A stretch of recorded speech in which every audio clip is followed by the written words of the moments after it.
Tadi Pak Pengulu, waktu Pak Pengulu ngasih kata sambutan, Pak Pengulu ada ngomong satu bahasa yang saya mendengarnya aja malu.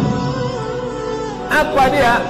Kata Pak Pengulu, orang yang makan riba itu sama seperti berzina dengan ibu kandungnya sendiri. Itu Pak Pengulu dapat dari mana itu? Itu dari hadis Nabi. Riba isnani wa sab'una darajah. Riba itu 72 tangga. Kalau ibarat riba itu anak tangga ke atas bukit, 72 tangga. 72, 71, 70, 69, 68, 67 sampai paling bawah. Anak tangga riba yang paling bawah, ityanur rajul ummahu, seperti orang berzina dengan ibu kandungnya sendiri. Jangan sampai kita makan riba. Dirhamun minar riba, satu keping uang dirham perak. Uang emas banyak, mahal, sugih. Uang perak dari riba, kalau kau makan, asyaddu min sittatin wa thalathina zaniyah, lebih hebat, lebih dahsyat, lebih parah, lebih kotor, lebih buruk daripada 36 zina. Zina, kotor, najis, hina, lebih hebat lagi riba. Tapi jangan dibalik. Oh, kalau gitu saya zina aja lah Pak Ustaz. Bukan itu maksudnya. Zina, kotor, najis, hina, jahat, neraka tempatnya. Ada yang lebih hebat daripada zina. Apa dia? Riba. Tapi orang sekarang tidak peduli. Hantam kromo, bantai saja. Riba sudi. Oleh sebab itu kita mesti hati-hati. Yang sudah makan riba, banyak-banyak taubat nasuha. Salat sunat taubat, usolli sunnata taubat, rak'ataini lillahi ta'ala. Sebelum salat sunat taubat, mandi taubat. Mandinya gimana? Seperti mandi wajib. Setelah itu salat sunat 2 rakaat. Iftitah, Fatihah, ayat. Rakaat kedua, Fatihah, ayat. Habis itu berdoa, Rabbana zalamna anfusana wa illam taghfir lana wa tarhamna lanakunanna minal khasirin. Rabbana atina fid dunya hasanah wa fil akhirati hasanah wa qina adzabannar. Jangan ulang lagi.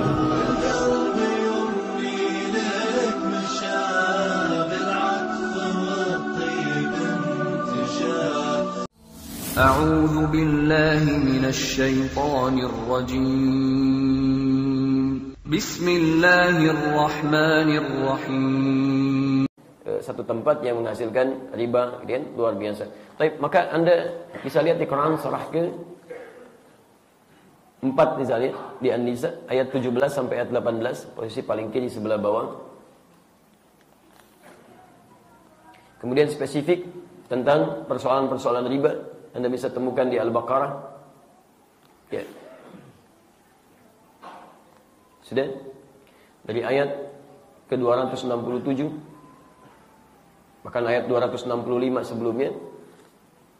Kemudian terus sampai ke ayat hutang, sampai ayat 281, posisi paling kanan sebelah bawah. Tayyib.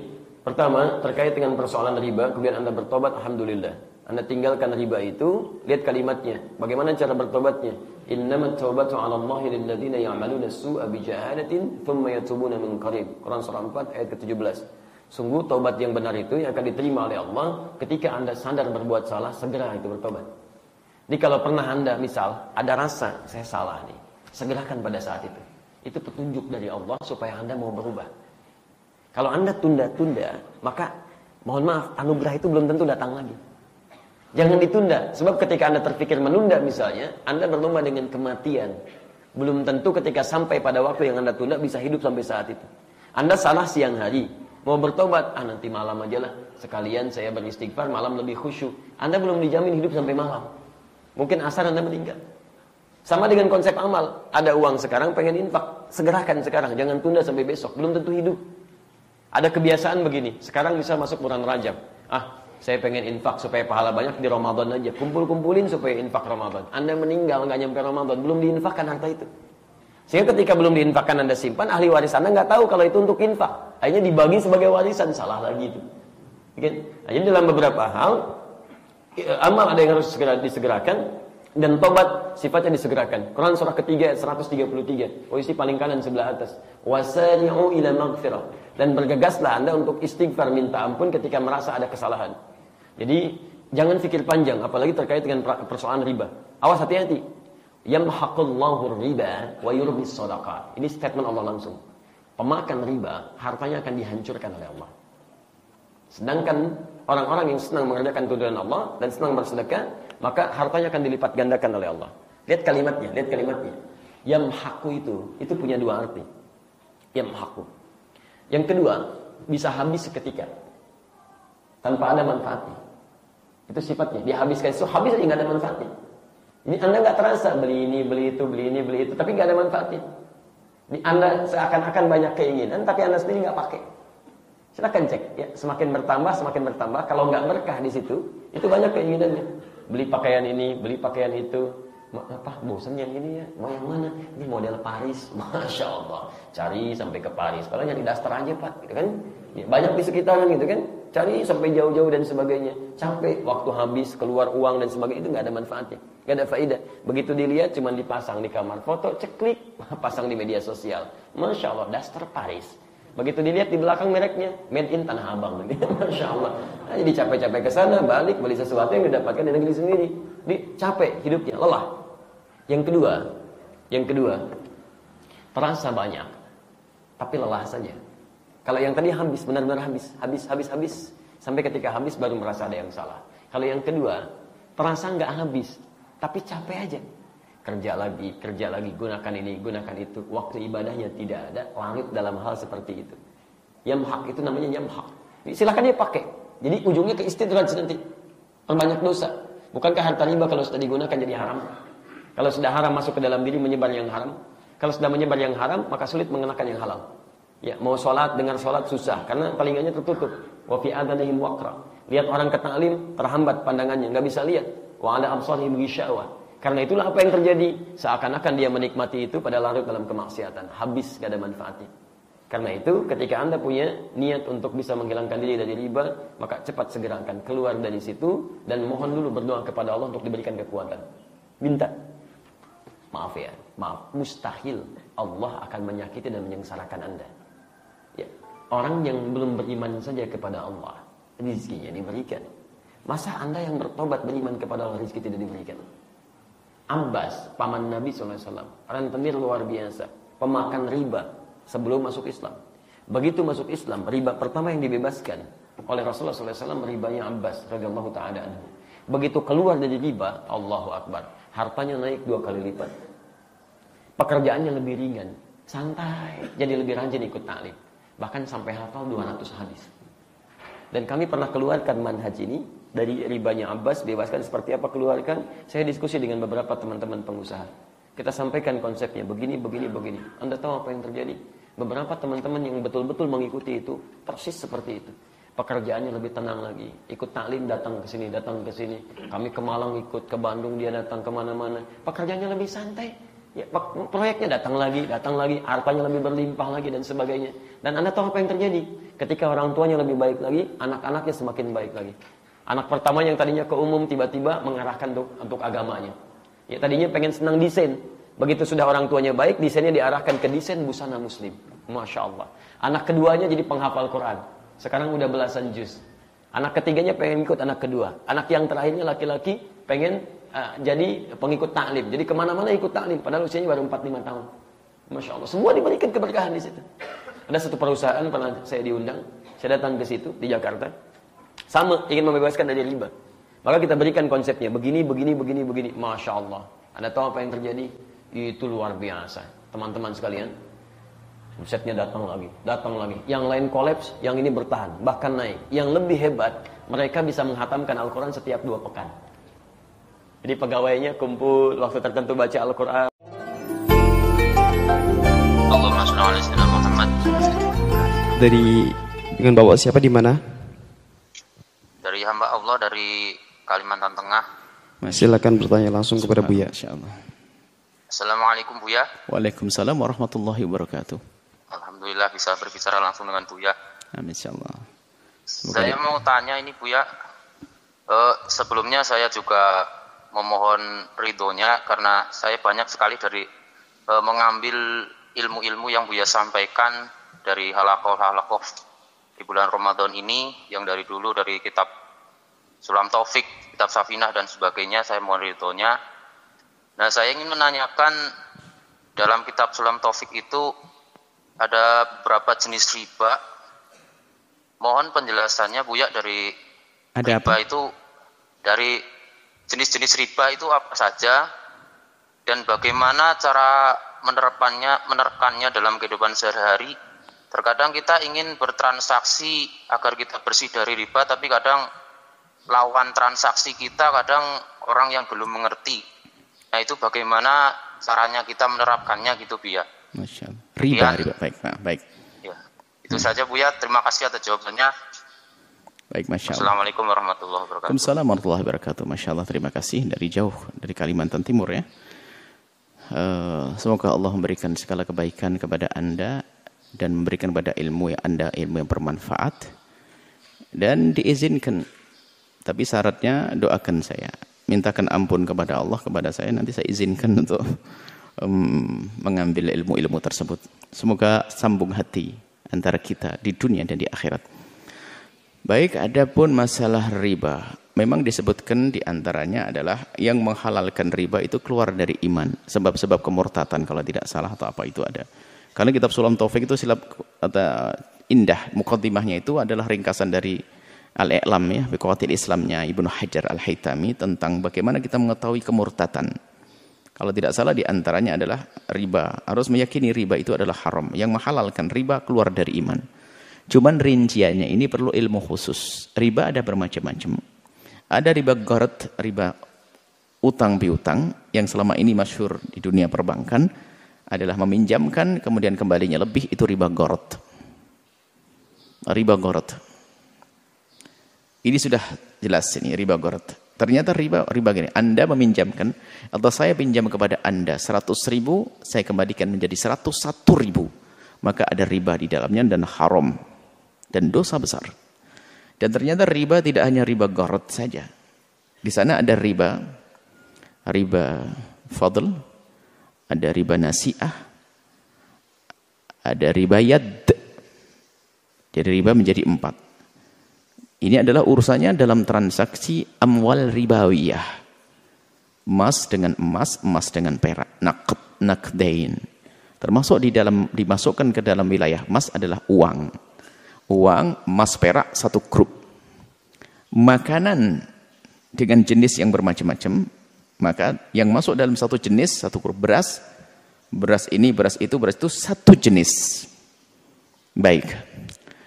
Maka riba fadl itu dosa besar, jangan dilanggar. Makanya riba itu tidak harus selalu ada yang dirugikan. Riba tidak harus ada yang dirugikan. Yang jelas riba itu melanggar. Saya nggak rugi, saya rela, bukan urusan dirimu rela. Sekarang banyak orang rela masuk neraka kok. Bukan ukurannya ukuran manusia, ukurannya syariat.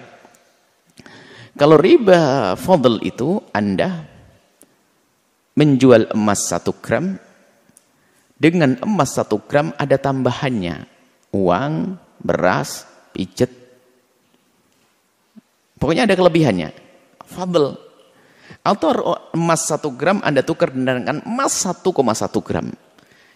Jadi Anda jual beli emas dengan emas ada kelebihannya. Tapi kalau emas dengan perak bebas. Harus beda dong. Masa emas 1 gram dengan perak 1 gram nggak nyambung. Dalam hal ini dimasukkan rupiah. Kalau Anda di bulan menjelang hari raya ini Anda menukar uang 100.000 dengan 90.000. Ada riba fadl di sini, nggak boleh. Menukar di sini maknanya transaksi, seperti jual beli. Jadi nggak boleh menukar uang Karena kita pengen uang receh mau dibagi-bagi, 100-an ribu. Ada orang menjualnya isinya 90 ribu. Dia motong 10 ribu, haram. Agar halal bagaimana? Ya jual jasa saja. Ini uang 100 ribu, Anda beri saya 100 ribu. Jasanya saja, mana? Jasa. Bilang begitu, jangan langsung motong begitu, menjadi tukaran 90 ribu jadi 100 ribu. Riba fadl. Kemudian ada namanya ribayat. Ribayat itu adalah riba fadl juga dalam dunia makanan. Beras 1 kilo, beras bagus 1 kilo, dijual, ditukar dengan beras kurang bagus 1,5 kilo. Secara hitung-hitungan tidak dirugikan. Yang punya beras 1,5 kilo menginginkan beras yang baik. Misalnya ada orang kampung nanam padi bagus-bagus berasnya. Tetangganya orang kaya lagi punya beras jelek. Yang fakir itu sayang makan beras bagus. Ngomong sama tetangga, Pak, kamu punya beras? Oh ada, tapi nggak bagus amat. Tuker aja doh, yuk. Berapa hitungannya? 1 kilo milik saya, 1 kilo milik Bapak. Berasmu apa? Beras bagus. Jadi 1 kilo ditukar 2 kilo. Riba fadl. Nggak sah. Tapi gimana caranya? Saya kan pengen makan beras enak orang kaya ini. Kemudian si fakirnya ngomong, saya pengen makannya itu babar. Babar itu adalah bisa jadi banyak. Bagaimana? Biar awet. Oh gampang. Jual saja beras. Beras bagusmu jual kepada orang kaya. Setelah dia ngasih duit, kau beli saja kepada orang kaya. Nggak ada masalah. Jalan ada kok. Jangan merasa susah-susah aman deh dalam hidup. Kalau sudah syariat, patuhi nanti aman. Itu namanya riba fadl. Ada riba namanya riba yat. Jual beli emas. Emas dengan uang disebut sebagai sama-sama naqd. Jika ada pertanyaan kemarin yang mempermasalahkan, sudah dijelaskan. Sama-sama naqd. Artinya, kalau emas dengan emas, emas dengan perak, emas dengan uang itu, dalam bertransaksi tidak boleh kredit, tidak boleh ada yang tertunda. Artinya, di samping akadnya adalah kontan dan serah terimanya harus. Saya memberikan uang, Anda memberikan emas Anda. Kalau ada yang tertunda, maka riba yat. Yatnya, tangannya nggak saling menyerahkan, itu menjadi riba. Padahal nggak ada yang dirugikan. Tapi urusannya patuh kepada syariat. Contoh, Anda orang kaya, lagi jalan-jalan ke pasar. Sudah kenal dengan penjual emas, lewat, ada model emas bagus buat istri Anda. Wah, ini bagus buat istri saya. Akhirnya ngomong, Pak, saya beli ini. Oh, nggak apa-apa, Pak. Duitnya besok ya. Oh, Pak, tenang. Oh, sudah saling kenal kok. Diambil itu emas. Baru bayarnya besok. Riba yat, karena serah terimanya tidak langsung. Ada namanya riba nasi'ah dalam transaksinya. Nasi'ah itu dalam transaksi, kalau yat dalam serah terimanya. Nasi'ah bagaimana? Nasi'ah itu begini. Saya beli emas ya. Oh ya, enggak apa-apa. Tapi bayarnya sebagian sekarang, sebagian nanti ya. Dalam transaksinya ada yang ditunda pembayarannya. Maka nasi'ah itu tempo. Maka itu masuk riba. Padahal nggak ada yang dirugikan. Dalam omongannya. Biarpun uangnya diserahkan. Oh ternyata ada.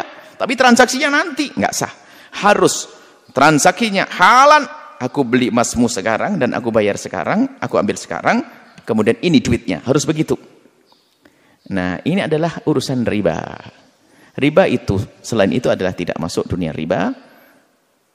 Dan ternyata riba ini urusannya kepatuhan. Kepatuhan, biarpun tidak ada yang dirugikan. Biarpun hanya kecil 0,5%, riba gharar tetap haram. Bahkan, bukan saja uang misalnya. Aku meminjamkan uang kepada Anda. Saya minjamkan uang kepada Anda 100.000. Kembalikan 100.000 plus pijit. Pijitnya riba kok. Melanggar Allah. Pijit kan ada nilainya. 20.000, 30.000 kan begitu. Jadi seperti itu ya. Kul gardin jara naf'an fa riba. Jadi riba ada 4 tadi. Semoga Allah menjauhkan kita dari riba. Memberi kepatuhan kepada riba. Ada rinciannya nanti lebih lagi ada. Ini gambarnya. Kalau kitab Salam Taufik memang tidak dirinci itu. Hanya beberapa hal yang harus kita itu patuh kepada syariat. Riba adalah haram. Yang menghalalkan riba keluar dari iman. Kayak orang di luar Islam waktu itu mengatakan innamal bai'u mithlur riba. Jual beli itu kayak riba. Apa sih bedanya? Kok riba jadi haram? Kan jual beli cari untung, riba cari untung. Kenapa dibeda-bedakan? Makanya mempermasalahkan urusan riba ini kayak orang tadi itu. Orang Yahudi yang mengingkari itu. Innamal bai'u mithlu riba. Umat Islam tuh aneh. Jual beli kan kayak riba. Boleh jual beli, riba nggak boleh. Riba kan cari untung. Jual beli cari untung lah ini. Kalau ada orang mempermasalahkan riba-riba begini, khawatir dia golongan orang semacam itu. Sudah patuhi selagi dikatakan oleh syariat haram, jangan. Ya sudah, termasuk kredit emas. Nggak mendesak, nggak mati orang nggak kredit emas. Maka jangan dipaksa dengan kredit emas. Sudah selesai. Kredit emas kan berarti pembayarannya nanti, masih diambil duluan. Tapi saya pengen nabung dulu, transaksinya nanti. Boleh saya nabung, kalau sudah ketemu duit beli emas baru. Transaksinya nanti. Pertama nabung, belum transaksi. Bukan kredit. Bayar dulu, bukan bayar. Ngumpulin duit dulu. Ada cara. Bentuknya mirip. Akadnya saya yang dirubah. Saya bayar dulu, bukan membeli. Barangnya kok Pak? Saya titipkan. Bisa diatur. Emasnya dititipkan ke saya nabung dulu. Kalau sudah cukup nanti baru kita membuat transaksi saat itu. Nanti. Bisa kok caranya. Sebetulnya makanya ini ujian. Ujian bagi ahli iman khususnya.